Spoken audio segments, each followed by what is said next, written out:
Hello YouTube friends, welcome to the Last Homely House. I'm Kate and I want to explain this project that I'm doing here today, which is a beautiful English paper pieced cushion that I'm making. But before I do that, I want to tell you about something that happened recently to my channel. A little while ago, my subscriber numbers went to 200,000 of you guys sitting on the lime green sofa. I'm amazed. When I started this over 7 years ago, I had no idea that I would end up here with all of you people subscribing to my channel. I can't thank you enough. I really can't. So I'm going to explain a little bit for the people who are new here, because there's a lot of new subscribers. I'm going to explain a little bit about who I am and where I live and what I like to do here.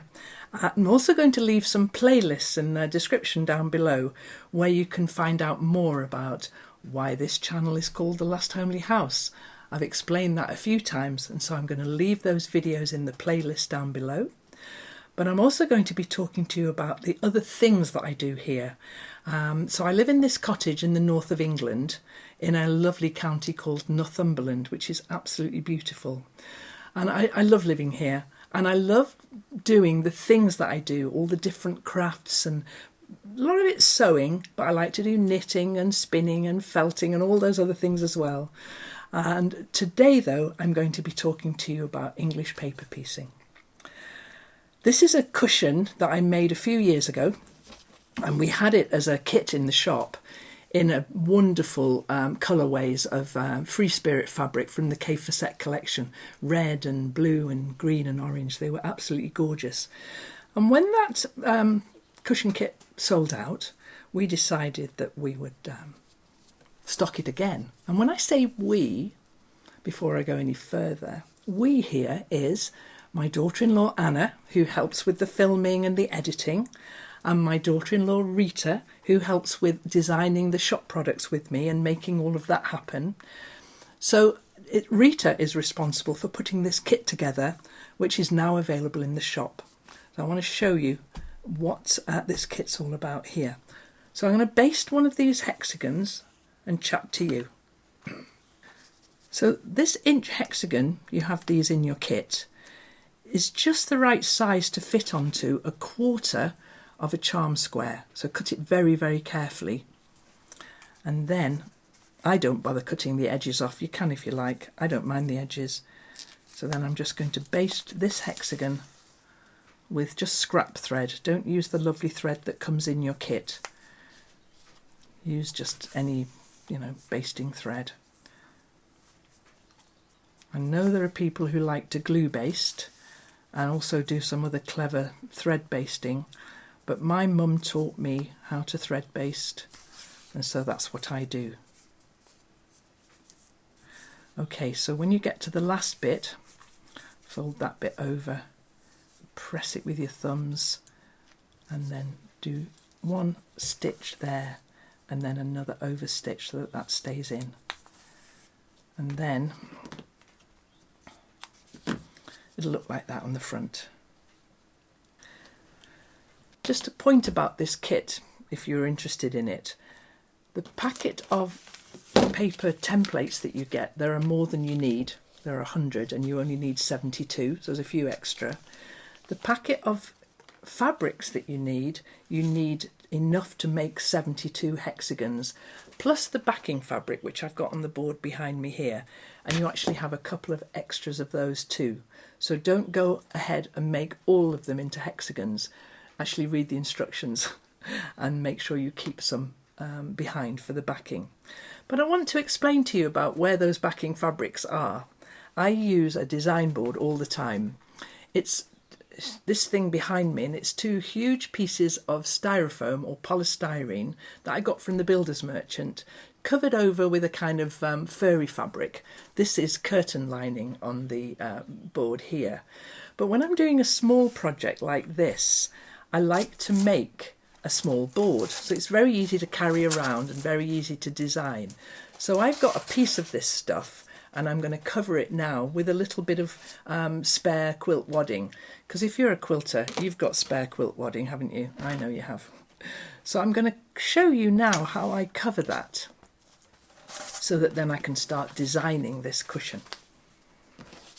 So I'm going to show you now how I cover this piece of polystyrene styrofoam. This is just a little scrap that I had left over from making one of my big design boards. Sometimes you get packaging, don't you, with some of this stuff in, you know, a parcel that's got some of this stuff in it. Save it if it's big enough. It's not any particular size. I know it's going to be big enough to do the project I'm doing. So I get a piece of leftover quilt batting, wadding, which is bigger than it. And if you're a quilter, you've got excess quilt wadding, I know you have. And just make it bigger than you need. And all I'm going to do with this is pull it nice and tightly and then pin it with some pins all around the side into the edges. I find that if you pin it through like that, it can come through to the other side and you can catch yourself on it. So I pin through into the side of the polystyrene. And then the same on this side. This is just a little scrap of quilt wadding left from the last quilt I made. Okay, and then we're going to do some nice envelope corners here. Just sort of hospital corners. Okay, like that. And if you do want to put one in from the front, just put it in obliquely so that it doesn't go through to the front. And some more around the sides like so. Another hospital corner. I used to work in a hospital. Wasn't very good at corners then either.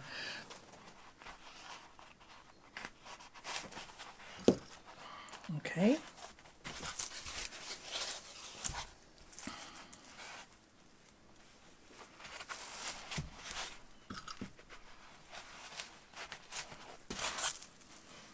So just put enough pins in to secure it.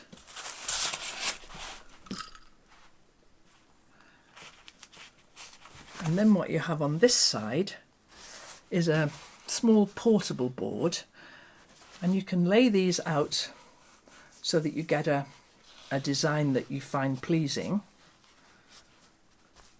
and just pin through. So that the things don't fall off. It's there in a good order when you want to sew these together. I mean, I'm just putting these up any old how at the minute. I'm going to design this a little bit better once I've got them all on. Put the configuration up that you like. So there's a little portable design board, but I couldn't manage to do any of the things I do without this big design board behind me here. And what I do here is I do make quilts and lots of sewn projects, but quite a lot of quilts I make. And I make them for various different things. At the moment, I'm making a whole series of quilts that are going to be donated to Project Linus, which you may have heard of. It's a charity that benefits children. And so there's that charity. But I also support some other charities as well. And if you are subscribed to the newsletter, which you can find via the website, which again, the link will be in the notes below. You can sign up to the newsletter, and we just send you one newsletter every month. And in it, you'll find out things like new products in the shop, or like new videos, or new things that are happening here at the Last Homely House. But you'll also find the charity, because every month, from the ad revenue that YouTube give me, because you watch the adverts at the beginning of the video, I send some of that to a different charity every month. And if you've been here a while, you'll know that every month for the past few years, I've nominated a different charity to receive that donation. And this year, I decided that I would choose one charity for the whole year. And so the charity I've chosen is Choose Love. And there'll be all sorts of information about that in the notes below. And every month I'm sending some money to Choose Love for their the wonderful humanitarian work they do all around the world. So I'm pleased to be partnering with Choose Love this year. And if you wanted to hear more about that throughout the year, then subscribe to the newsletter and you'll hear about that each month. But there's another concern of mine that I'm getting involved with this year. And I love to support environmental charities where I can. And there's a company called Ocean Bottle who are making these drinks bottles out of plastics pulled out of the ocean. And so I've been interested in buying some of these to put into the shop. And this one here, the green one, is available now. Now, let me show you what's on the side of this bottle. Because when I talked to you about my daughters-in-law helping me here at the Last Homely House, my daughter and her partner Adam helped me with designing products for the shop. And they've made this lovely logo that's been printed onto the side of the bottle. It's engraved, in fact. It looks really lovely. And this, the logo and the flying geese, it looks really great. So the green bottle is now for sale in the shop. The blue bottle is going to be available to all my patrons on the log cabin tier as a special thank you to them.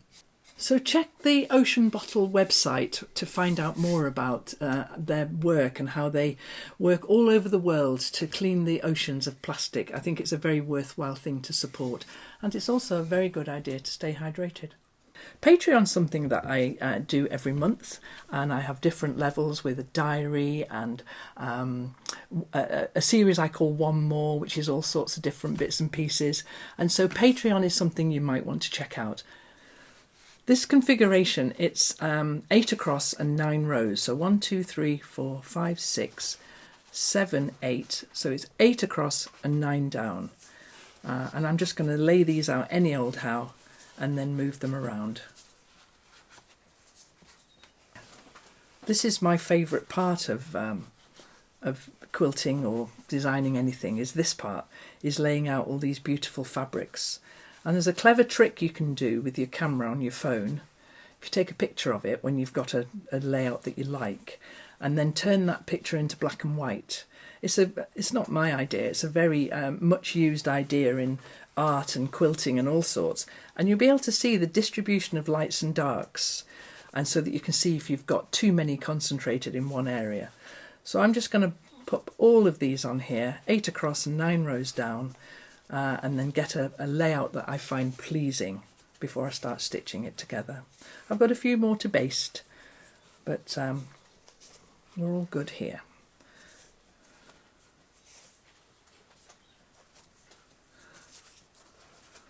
So while I'm talking to you about the different things that go on here at the Last Homely House, I have a channel which is dedicated to my garden, because I have a big garden here, much bigger than I can manage on my own. And so I have help from my friend Ant, whose YouTube channel, Anthony White, is... Oh, let's move that one there. That's a bit too pink. There we go. Is all about his dry stone walling and his country life. And he's a friend of mine, and he's a good help in all the things that happen in the garden. So the garden channel, I started it 2 years ago because I wanted to be able to tell people about what was happening out there, all the planting I do, and we have a beautiful cabin and a pond, and a very bad goose, Eileen. That channel's called The Last Homely Garden. So if you wanted to pop across there, you'd be able to see what happens out in the garden. Now, when I started that channel, I decided to number all the videos so they'd be really easy to find, which is something I wish I'd done when I started the Last Homely House channel. I had no idea it would grow to be as popular as it is, and which is lovely. So what I'm doing now, you might have noticed on the videos this year, I'm putting, at the end of the title, I'm putting a little hashtag with the year and then what number video it is. If you've seen that, you'll be able to see that you can see what order to watch them in. We're going back, Anna and I, and we're doing that on previous years. We haven't done them all yet, but soon they should all be numbered with the year they are and what number video it is, which might help you navigate round a little bit more. So I've got a few more of these to baste now. 72 I need all together. And so I'm going to get on and do a little bit of that.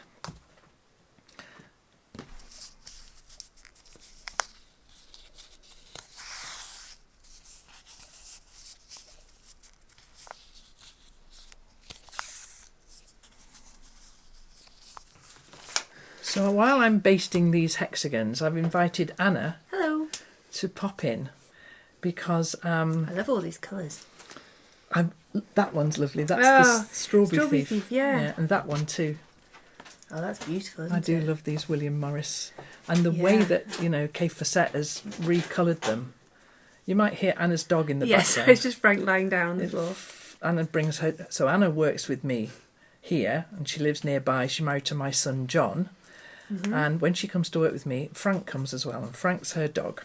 He mostly just sleeps, doesn't he? Oh, he's a very sleepy dog. Yeah, he just lies down.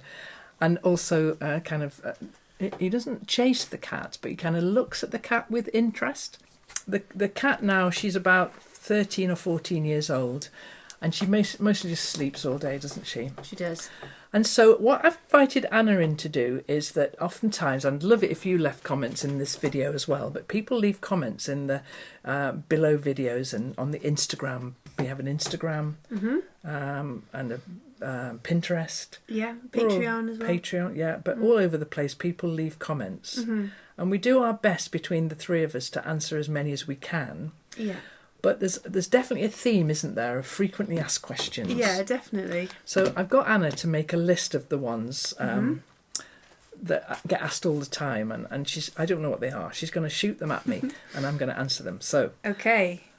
First one, this is definitely one of the ones that we get the most, is what needles do you use? Oh, no. Yeah. I do get asked that a lot because I do a lot of hand stitching. Mm-hmm. And my answer is very, very disappointing. So I have a pincushion like this one, and it's usually got 2 or 3 needles in it. And I just pick up the one that suits the job, because once it's come out of the packet, then I don't know what packet it came from. And I've got a lot of different packets of needles. I have to say, though, that do you remember I stitched the Cantha quilt down in the cabin? Oh, that massive one. Yes, and that was, it was called a cotton darner from a company called Prim. And once I started using those, I thought, I'm never going back now. I'm always going to use these for hand quilting, because I love to hand quilt my quilts.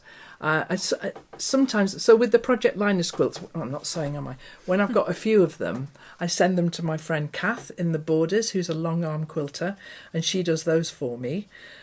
But mostly, I don't make that many quilts. I mostly hand quilt them. You don't make that many quilts? I just was like,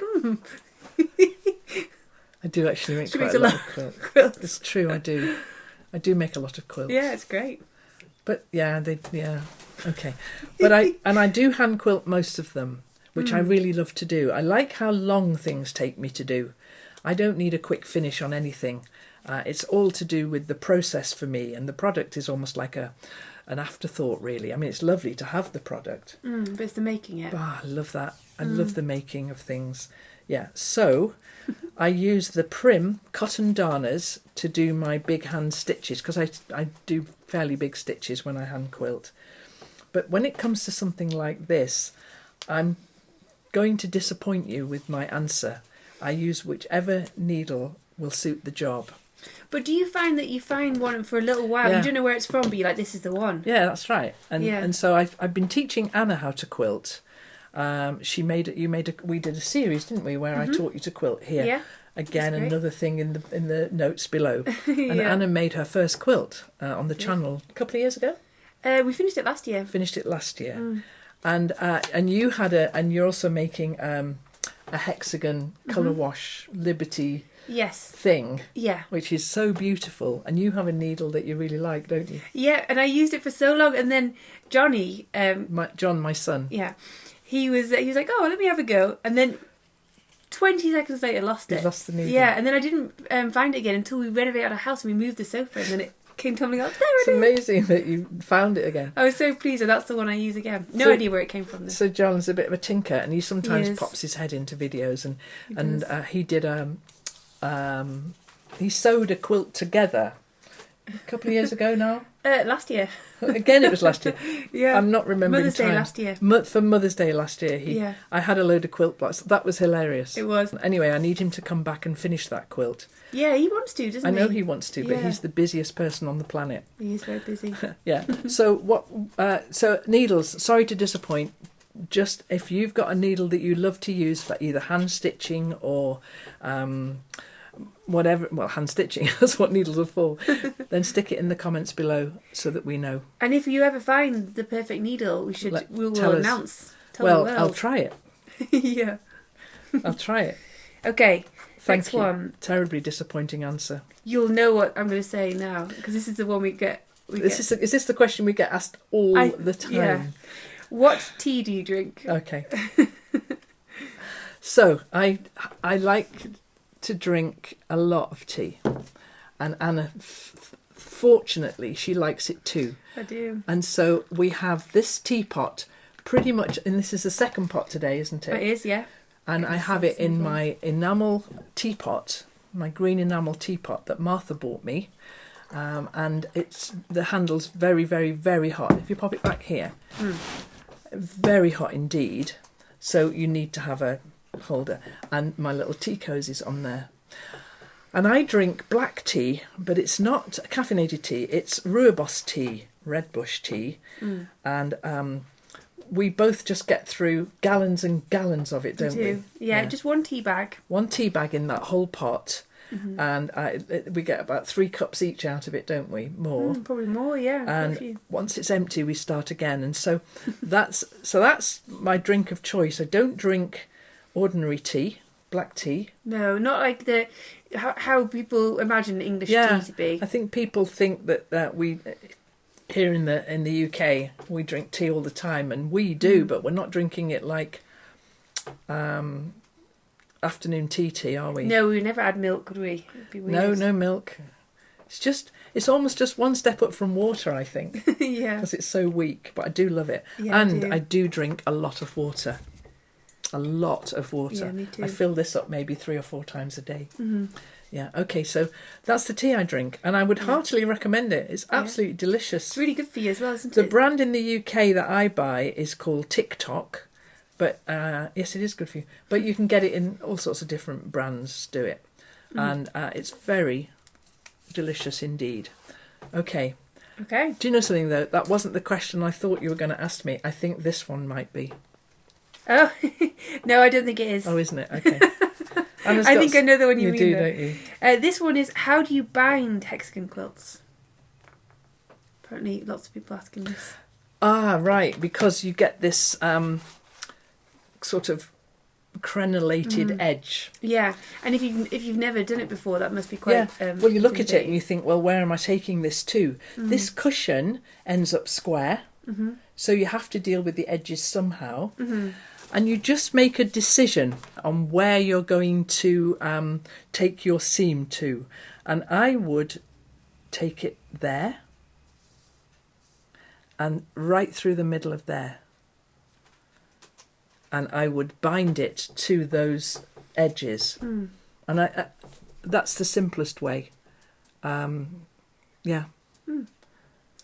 Just decide where it is you're going to lose your edges. Now, I've made a number of hexagon quilts. Do make a lot of quilts, don't I? And I'm thinking particularly of the map, because that's got straight edges. Yeah. And so I would have taken the edges to the nearest whole piece. And the video, because you made a really comprehensive video tutorial about how to make this cushion kit when we released it. I did. And in that, you show them how to do that. Absolutely. So if the cushion is something you're interested in knowing how to make, just knowing how to make it, you can make it yourself with your own fabrics. But this kit's got these beautiful fabrics. But I definitely recommend you watch that video, because I show you exactly how to open up the edges and how to make the envelope back cushion. And we'll pop a link in the description below, which we should explain, because that's another thing people I don't think know what we're talking about sometimes. Oh, there you are. That's a frequently asked question that's not on the list. Yeah. So I say, with ease, oh, it's in the description below, or it's in the notes below. And people think, what is she talking about? And so underneath the video, and Anna's going to do you a little... Oh, yeah, I'll do it, a little screen record here. Yeah. You'll see that there's the ability to subscribe, turn on notifications so that you don't miss a video, and then there's some other things as well along there that you can tick if you want to. But then below that, there's a sentence, and then if you click more, then all of this lot comes up. Yeah.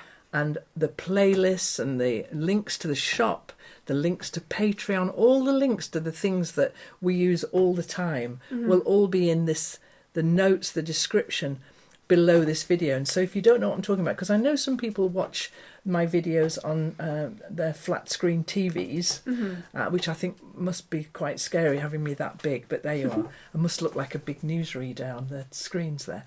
I watch YouTube videos on a computer so that I can see those notes that I'm talking about. But I know there are some devices where you can't see that. Yeah. And so if sometimes it's frustrating when I keep telling you, oh, there's a link, there's a playlist, there's all of that, then it's a computer or an iPad or something like that you would find the description. Yeah. Also, the settings underneath where you're just describing, where you can follow and all of that. There's settings that you can change to watch it in the highest quality. Oh, now Anna, the video editor, she will explain to you about this, because it might be we record our videos with nice cameras. We what's the word I'm looking for? Upload them at a really high resolution so that we have the best quality we can. And then sometimes YouTube sets the video settings of how the quality that you watch it to auto and puts it to the lowest quality. So you're watching it like grainy and pixelated. Yeah, like, you know, when you first got iPhones and you would do little videos on your iPhone and they were really poor quality. Well, some of my early videos don't bear watching because they were done on an old iPad. Yeah, but they were lovely as well. Oh, thank you. So you know, lovely. yeah. So that's so look you at can the go settings. on that, and then you can put it onto the highest setting on that, and then it's and then the sharpest. And then you get all the cleverness that we're putting into these videos. You'll get the benefit of that. Yeah, because we do try and make them as clear and as good as we can. We do, yeah, absolutely. Give us with another FAQ there, now, Anna. This is the one. Yeah, this is the one. I know what this is. Do you take the papers out? I thought that was the one you were going to ask me. So yeah. Here I am busy basting papers by putting fabric onto paper. And so English paper piecing then originated in England. That's why it got its name centuries ago. And it was a means by which you could very accurately sew shapes together. And the only function of the paper is to give you that very accurate shape so that when you sew them together, the fabric keeps that shape. Once it's sewn together and all 6 sides, or however many sides of the shape that you're doing, all the sides are enclosed. You don't need that paper in anymore. It's done its business. It's done its work. Now, this next bit is a matter of real personal preference. And if anybody saw the video where I took the papers out of Agnes's quilt, Agnes is my granddaughter. It's a nice video, that one. Agnes is my granddaughter. I have 3 grandchildren, and Agnes is my granddaughter. And I've made Agnes's, and I'm making all of them an heirloom quilt. In fact, a video a few weeks ago was me working on my grandson's quilt, which is houses, those little... plus quilt. The plus quilt, yeah. And I've got another one in progress, which is beautiful Liberty Babies blocks that I'm making for my little granddaughter. But Agnes's quilt, when I took the papers out... Now, this is a definite matter of personal preference. I leave all the papers in until the project is finished. You don't need to do that. As soon as each shape is surrounded by other shapes so that this piece is fine to take it out, take it out. The reason I don't take it out, and it's just my own thinking, once the work is all stitched together, if you take some of the papers out, you'll be putting an unnecessary strain on the stitches of the loose paper and the papers, of the loose fabric and the papers. Now that's fine on a small project like this, or some of the bags that I've got kits about making these lovely bags in the shop as well. You take those papers out as you're going, as soon as they're surrounded. But on a big thing like Agnes's quilt or Emile's quilt, the stitches would drag against the... you see what I mean? Yeah, the totally. Uneven quality of the weight of the thing. Just gives it a nice structure as well, doesn't it? It makes it a and bit it's not easier. harder to do. No. You can squash the papers and make that work. Yeah. But so some people tell me that I should be taking the papers out as I go. Fine, if that's what you want to do. But even before that, there's some confusion about the papers and whether I take them out. And do you leave the papers in? People say. And you think... I think people think, well, that would be a very crinkly quilt. Yeah, that would be a crinkly quilt, and we couldn't wash it because it's full of paper. And so, of course, once you understand that this template is just serving its function while you're making the shape, then it comes out. And taking them out is actually really quite satisfying. And that taking the papers out video, That's a good one. Yeah. it was fun to make and fun to do. And then the whole quilt's finished, and I'm not sewing any more on it. This one, I can take the papers out anytime I like. So that's papers. I'm sure there's more questions that I've answered there, but that's what I do with my papers. Next question is, what model Juki do you use? It's the DD, or what is it again? DDL 8700. Okay, it's the DDL 8700. Now, a number of years ago, and that was another lovely video when the Juki arrived. Yeah, it was fun. Because John, my son, was here. My little granddaughter was just a baby. So that's how long ago it was, because she's 5 now. And we were putting it all together, and John and Agnes's daddy Adam were here. And I remember that we got all the bits and pieces of an assemblage thing, and John said, got one of the nuts important little things and gave it to Agnes and said, "There you are, Agnes, give that back to Grandma when you're 18. It always made me smile. But I decided, I've used different machines over the years, and domestic machines, and I decided that because of the amount of work I do, and it's just straight stitching, I don't need anything that does any fancy stitching, I decided to invest in this Juki. It's an industrial machine. It's amazing. I absolutely love it. Best thing I ever bought. So, of course, you don't need that. The domestic machines are great. Anna has a Bernina, which is a lovely machine to use, a really nice machine. And sometimes I'll borrow that if I need to do any fancy stitches. But I rarely do want to do fancy stitches. I just want to do straight lines. Yeah. And that Juki over there is really, really good for it. And you so often say, she'll be sat at the sofa and I'm so happy. Yeah. I'm never happier than when I'm sat here. That's my favourite seat in the whole house, is that chair there, which was the seat I sit on was my dad's computer chair. And when I cleared out my parents' house a few years ago, I brought that chair back, and it just gives me a bit of a thrill every time I sit on it, and it's exactly the right height, and I love sitting with my back to the window so that I can see the design board from over there. I love that chair, I really do. So the machine's great, it really is good. Good. I get it serviced once a year.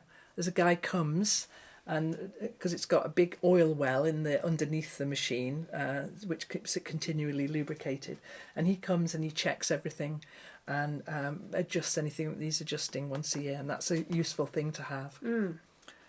Okay, any more FAQs on your list there? Yeah, a few more. Oh wow. Do you wash your fabric before or after making a quilt? Okay, so I don't wash quilting weight fabrics. This stuff, when I buy you get a charm pack of these things, there's no way I'd be thinking about washing them. They'd fray and they'd all need ironing. So no, unless this is fabric that I'm repurposing and I'm reusing something. I mean, I used to go to charity shops and buy fabric quite a lot. I never do that now. Yeah. Because I have so much fabric. And here in 2025, what I'm doing is I'm trying to use up as much fabric as I can from the stuff I've already got. And we've made a few videos already about using those fabric scraps. And as I say in one of those videos, I bought that fabric in the first place, and now it's a little piece lying on the floor. No, we have to own up to all of these fabrics. So of course I wouldn't dream of washing any of those. So I don't use second-hand things or old clothing or anything like that. So if you got like a few meters of fabric, would you ever wash that? No, I never would. Because people ask that a lot, don't they? Okay, and that again is a personal preference. No, I wouldn't do But you'd that. maybe wash a quilt after. Making the quilt. Yeah. But if you remember, when I was making that item of clothing, I washed that fabric, didn't I? Yeah, I I can't made, remember. I made, this was another video. I'm not very good at making clothes, and it's something I'd like to be better at. I really would, because I've not got a great deal of confidence in making clothes. But I picked apart an old garment that I really like and made a pattern out of it. And I made that, and I washed that piece of fabric before I actually made it. Yeah. Yeah. Well, that actually fits in with one of the other questions, which is lots of people ask about your clothes in videos, and did you make the outfit you're wearing? And that gets asked a lot. Okay, thank you for thinking that I have that kind of skill level. I wear very simple clothes. I could make them. In fact, this year we're going to have a go at making more clothes. We really are. Anna wants to. I want to. So we're Got going a good video planned on Patreon, haven't We we? have got a Patreon video. We've only planned it. Yeah. I'm a little bit nervous about it, to be honest. Yeah, because I've never made anything, I've got the confidence of ignorance, you know. I'm like, it's And going she to be says, great. it'll be fine. And because I have tried making things and have, kind of made things that look lovely on the hanger until I put them on. So I like wearing simple to wear clothes, easy to wear clothes, no fussiness about them, no lots of straps or buttons or anything, a little bit loose. And so there's a shop in, it's a chain called Sea Salt, which originated in Cornwall. And they have very, very lovely clothes. And I made that cushion for Sea Salt. Do you remember? That's quite another long series of events that led me to be given fabric by Sea Salt. And I made it into various things, which was fun. Any more questions? No,